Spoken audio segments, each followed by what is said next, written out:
இன்றைய வேளாண் ஆலோசனை நேரத்தில் தஞ்சாவூர், திருச்சி, திருவாரூர், கரூர், அரியலூர், பெரம்பலூர், நாகப்பட்டினம் ஆகிய மாவட்ட விவசாயிகளுக்கான வேளாண் ஆலோசனை.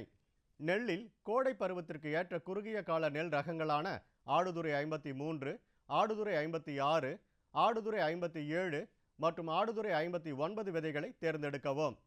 பயிர் வகை பயிர்களில் சாறு உறிஞ்சு பூச்சிகளின் தாக்கம் தென்பட்டால் 5% வேப்பங்கொட்டை சாறு கரைசலை தெளிக்க வேண்டும். முதிர்ந்த உளுந்து மற்றும் பாசிப்பயிர் பயிர்களை அறுவடை செய்யலாம். தென்னை மரத்தை சுற்றி உள்சாய்வு வட்ட வடிவ பாத்திகளை அமைப்பது கோடையில் மழை நீரை மண்ணில் சேமிக்க முடியும். வாழை மரங்கள் காற்றினால் சாயாமல் இருக்க வாழை மரங்களுக்கு முட்டு கொடுத்து பாதுகாக்கவும். கோடை காலத்தில் கால்நடைகளுக்கு ஒட்டுண்ணி தாக்கம் அதிகம் ஏற்படக்கூடும். இதனால் கால்நடைகளுக்கு இரத்த சோகை மற்றும் பிற நோய்கள் ஏற்பட நேரிடும். இதனால் கால்நடைகள் சோர்வுடன் தீவனம் உட்கொள்ளா வண்ணம் காணப்படும்.